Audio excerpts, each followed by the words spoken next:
So we want to first thank everyone for being here with us today and also joining in this conversation. So today we're going to discuss some of the unique challenges facing Black business owners. We've, of course, seen and heard the call to action to support Black business and corporate America stepping up to support their Black employees. But what does that really mean when businesses are still being denied loans, disproportionately businesses of color? So joining me to discuss this afternoon and how businesses can chart a better path forward is Shelley Willingham. So she is the CEO and founder of the Douglas Alexandra Agency. She is a successful business strategist and an entrepreneur with nearly 2 decades of sales and marketing expertise. Also joining us today, OneUnited Bank President and COO, Teri Williams. So OneUnited Bank is the largest Black-owned bank in the country. Teri brings 30 years of financial expertise to her role. She oversees day-to-day operations, including lending and marketing. Before we begin this really important conversation today, I want to encourage everyone watching, if you have any questions, post that in the chat box to the right of your screen throughout this discussion. We're going to try to get to as many of them as possible. Shelley and Teri, thank you so much for being here today. This is a Thanks for having me. Absolutely. It's my pleasure. It's a conversation that's long overdue. We hope that this session is practical and useful and that there are actionable items for people who are watching this. So I want to get into that. But before we do, I just want to, there was some really important research out a few weeks ago, last week actually, from the Federal Reserve Bank of New York that I hope that you two ladies can weigh in on, and we can just sort of jump off of that.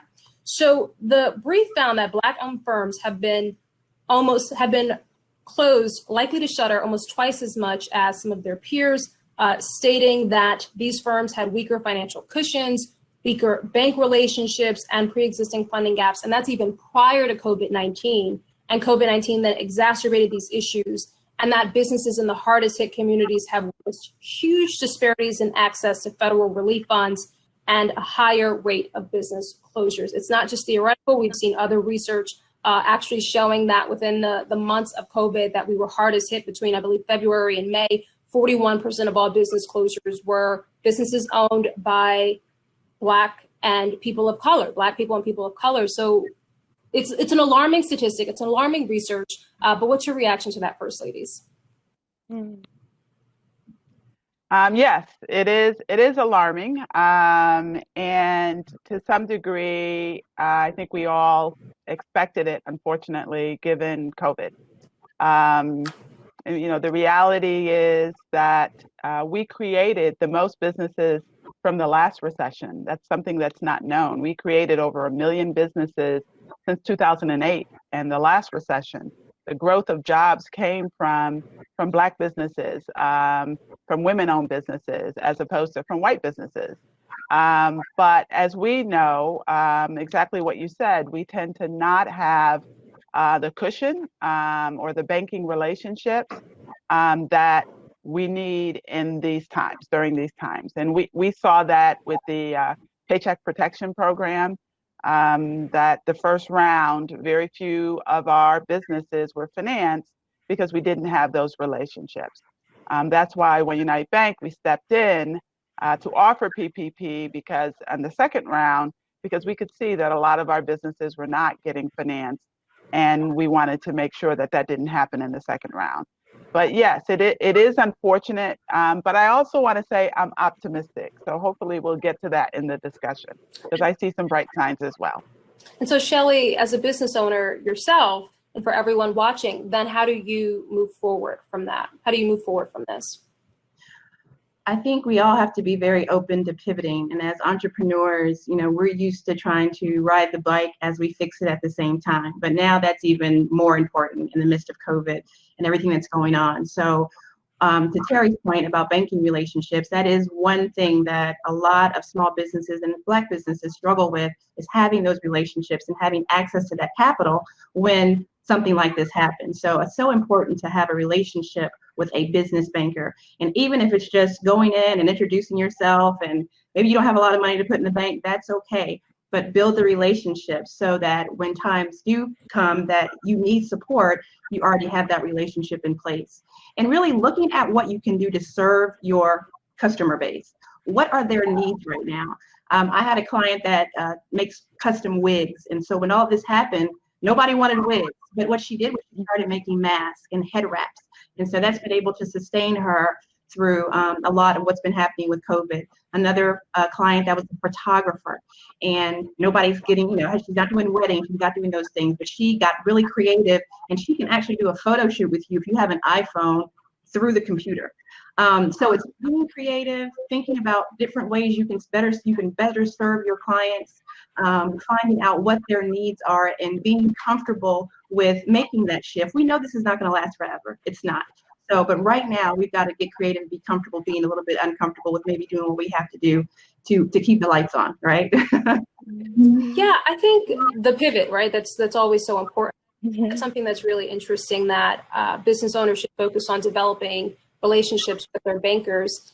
To that end, are all banks created equal? I mean, if you go to I won't name a big bank, but if you go to your nearby insert big bank here, and that banker doesn't look like you and doesn't understand the market for the products that you make, are all banks and all bankers created equal, or is there more specificity about the type of banking relationships and banks that you should be looking to bank with?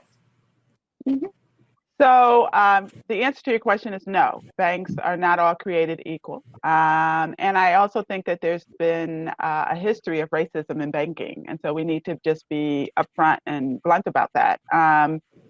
A lot of businesses actually thought that they had a relationship with the large national banks. And when PPP came along, they were surprised that they didn't get money in the first round. And, part of that is because the large banks do tend to focus on large customers.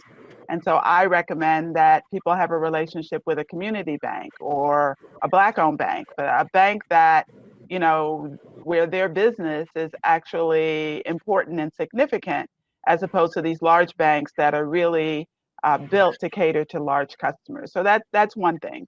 The second is, regardless of your bank, one of the things that we also found with our businesses, I say our as in Black businesses, is that it's very important to have your documentation, or I call it your house in order. Because even for the businesses that once we started to offer the PPP, we found that we couldn't help as many businesses as we wanted to because they didn't have their documentation in order. And when I say documentation, I mean articles of incorporation, tax documents. A lot of times, a lot of us we incorporate even though there's no need. And what I mean by that is, the idea of having a corporation is okay it is necessary, I would say, in some instances, especially if you have a lot of employees. But if you're really self-employed or only have a few employees, you might want to look at some alternative structures like an LLC or something of that nature, because the paperwork is not as intense. And by having your paperwork in order, regardless of the bank, you can be better served. So it is the bank, but it is also, as a community, we really do need to focus on our back office. What I say is we're really good at the front, we're really good at selling, but we really need to get better at the back office. Circling back to PPP funding, if your loan has been denied, is there any recourse, or do you have any sort of alternative options? I mean, what do you do if you're listening to this and you say, I tried, I got denied? Yeah. So, no, there isn't really a lot of recourse. The PPP program, I hate to use that last P, but the SBA had very specific documentation that was needed, and there was no sort of negotiation about that. And so it didn't really lend itself to circumstances where someone had to give an explanation. Like, you just had to have specific documents. They had to say a specific thing, and it was really a yes or no answer. And you in most cases, you would get that yes or no answer from any bank. What we did find is that a lot of businesses actually did qualify, but didn't get funded in the first round. And so the bank didn't say no, they just didn't say anything. And then when the second round came around, we were able to fund them, or they got funding from their previous, the previous bank that they applied with, but they, the bankers gave it to the large companies and there wasn't enough left for us. So I would say there's no recourse, but sometimes it is important to ask the institution, the bank that you're with, why didn't you get approved, so that you can address those issues. Perhaps moving forward. Okay. Yeah. Shelley, I want to ask you something as a marketing expert. One thing that I'm encouraged by is, at least from what I see in my social media circles and amongst my friends, is that there is a focus right now to shop Black as much as possible. And Teri, I know that that's an issue that you're also very passionate about. Yeah. But on the flip side, if you're a business owner of color, how do you make your company more visible so people know that it's a Black business? How do you sort of enhance your visibility to take advantage of that Shop Black theme right now? Absolutely. This is such a great opportunity right now. And what I always tell clients and small business owners is marketing should be a line item in your budget. It's not something that you do if you have a couple, you have some money left over at the end of the month. It should be part of what you do to run your business. And so now you have so many eyes open and ears open and eager and ready to spend. Make sure that your message is resonating with your target audience. So you're going to hear me say target audience a lot probably in this conversation, because it's so important to know who you're talking to. Be authentic. A lot of times with Black businesses, there have been times when maybe we didn't want a company to know that we were owned by, it was a Black owned business, because that might prevent us from getting the business. And, that's reality. That's happened a lot. But now, it's different, right? So embrace who you are as a company, show up and be present, be bold about talking about what you believe in, what your values are. And those are the types of people that you will attract to you as well. But make marketing a priority. And marketing is not getting a bunch of likes on social media or buying people to follow you on social media to say you have 100,000 followers, which is a vanity metric. Unless it translates to dollars, it doesn't mean anything, right? You can't put likes in the bank. So really being deliberate about what you're doing, who you're focused on, who you're targeting, what your message is saying, and making sure that your offer resonates with your audience. But being present is crucial. You can't post once on social media and not post again. You can spend money on ads with social media. It's very cost effective right now. You can really reach a nice targeted audience with social media ads will save you. It's a lot more cost effective than trying to run, say, a radio ad or a television ad. So really looking at marketing as a way to pivot out of the situation you may be in. You can start with social media ads for $25. So you can do something, but it really is important to be present and be clear about what your message is and who your target audience is. I want to talk really quickly about funding. I saw a stat that I thought was really troubling, that Black business owners are more likely to use their own personal credit cards to finance professional cash shortages. And Teri, I direct this question to you perhaps, or Shelley, jump in as well. What are some perhaps alternative sources of funding that people may not know about that they could consider moving forward? Mm-hmm. So one of the things I'll say, and I say this for OneUnited, but really all Black businesses, is that in addition to being a business owner, it's really important that we are also activists. And I say that because the reality is that Black businesses are not getting the funding that we deserve. That private equity is not investing in Black businesses, that banks are not lending to Black businesses, and that we really do need to advocate for more funding. And this is both a national issue, but it's also a local issue. One of the things I would say is join the chamber, particularly if there's a Black chamber in your community, and to work with that chamber to advocate for more alternative funding for Black businesses. Those avenues are like in the cities that we're in. So we're, OneUnited is everywhere, but we also have offices in Miami, which is where I am at the moment, and Boston and LA. And in all three of those markets, we're involved with organizations that are really promoting alternative funding for Black businesses. And what I mean by that are loans that have better terms, that have less requirements, because the reality is that we haven't been funded all these years, and we do need different terms and requirements in order to get approved for loans. The other thing I just want to point out, and sorry to interrupt, but not just for funding, but we also need to look at contracts. All ethnicities have built their businesses on municipal contracts. If you look at the history of whether it's the Irish or the, all the different, groups that have come to America, they built their communities and their businesses on municipal contracts first. Most of our municipalities are not giving enough funding, enough contracts rather, to Black businesses. And that's a source of business for us. It is also a source of funding, because if you have a municipal contract, it's a lot easier to get funding to support it. And then I want to jump in, Shelley, really fast. And this is a question that is geared toward you. And Teri, you can jump in as well. I want to ask an audience question and also ask and encourage anyone who's watching to continue sending questions as we start to ask these questions. So the question is, can you comment on Facebook, PayPal, and other commitments to minority-owned businesses that we've seen recently? We've certainly, it's certainly become the thing right now for a lot of companies to pledge their support for Black-owned businesses, and that's encouraging. But as a Black business owner, how do you take advantage of that? So Facebook, they have several grants that they have put into place for small business owners.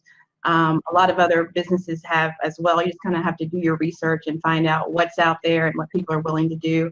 To Teri's point, though, about the funding, another way to look at getting alternative funding would be crowdsourcing or crowdfunding, and looking at some of those alternatives and ways to galvanize your community around you. And then to Teri's point earlier too about paperwork and making sure that our house is in order. Looking at investors, there are a lot of funds that want to invest in African American and Black owned businesses, but you got to have your house in order, like Teri said. So do you have the appropriate licenses and certificates and all of, do you have everything in order the way that it needs to be so that you can go after those types of funds? So that's so important to growing your business, is to making sure that everything is in place. And even for those grants that I mentioned that a lot of these businesses are offering, they're still going to want to know that you're a legitimate business. Maybe your business started off as a side hustle, and that's okay, but we can't always treat it like a side hustle. We have to treat it like a business and look for what is it that we're trying to do, where are we trying to go, and making sure that we have the systems and processes in place to be able to move forward in times like this.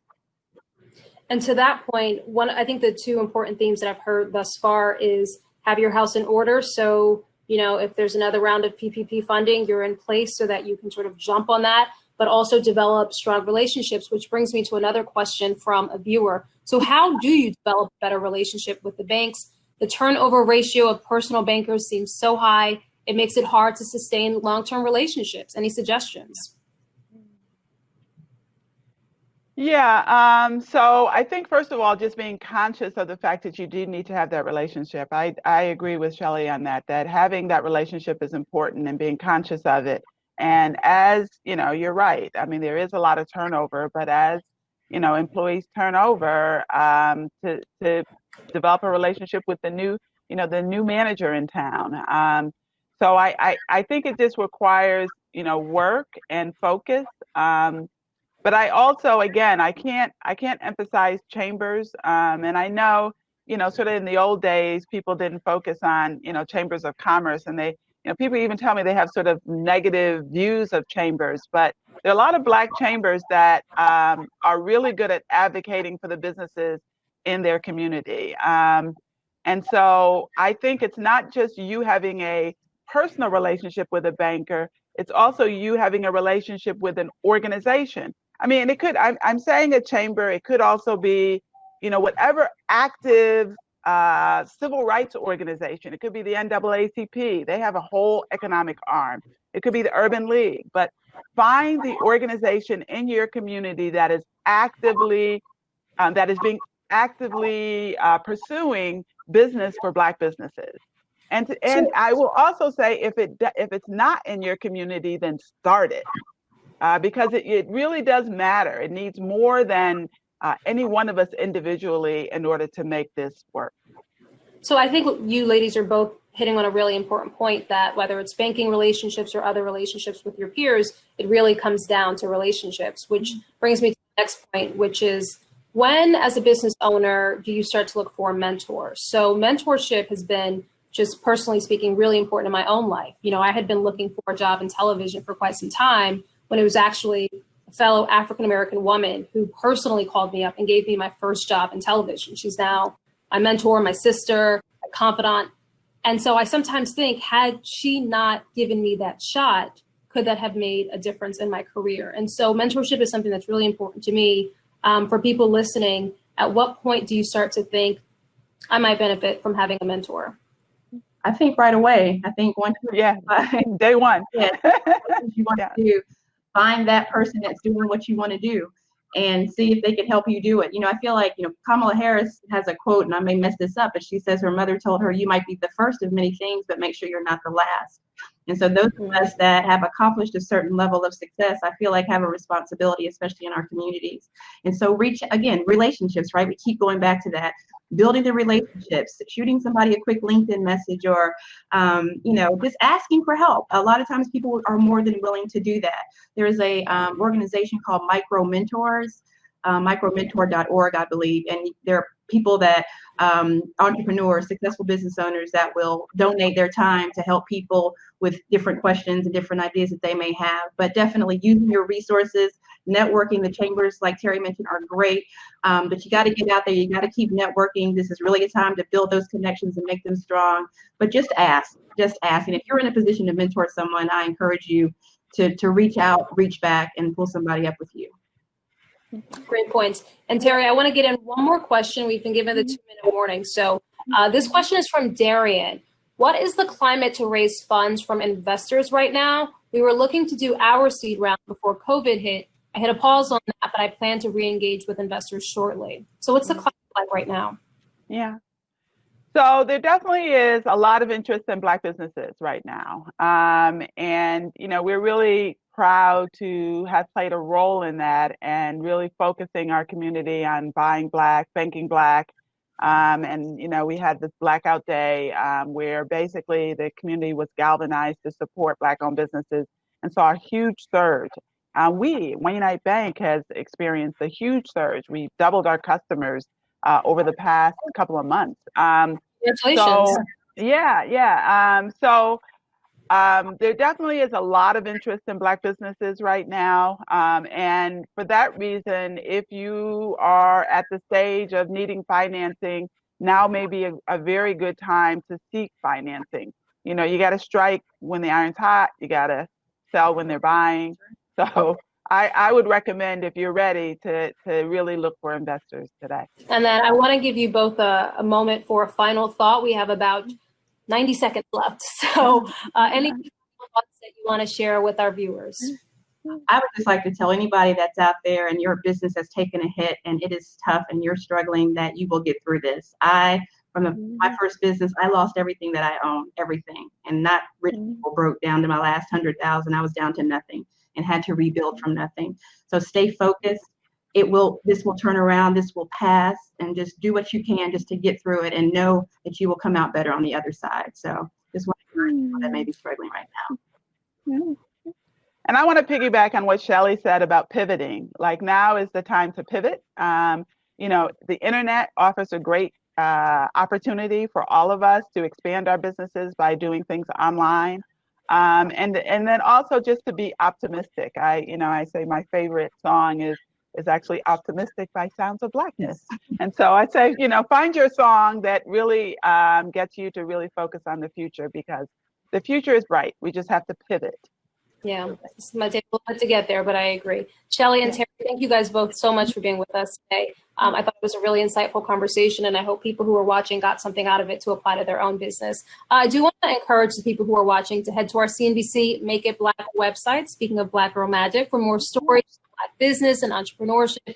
Also, check out the Make It Black booth that's at the virtual center before you sign off today. So now I'm going to turn it over to my colleague, Tyler Matheson. He's going to lead a conversation on, I think, what every business owner is wondering: how do you stay afloat financially in the midst of this pandemic? Thanks, guys. Thank you. Thank you. Thanks.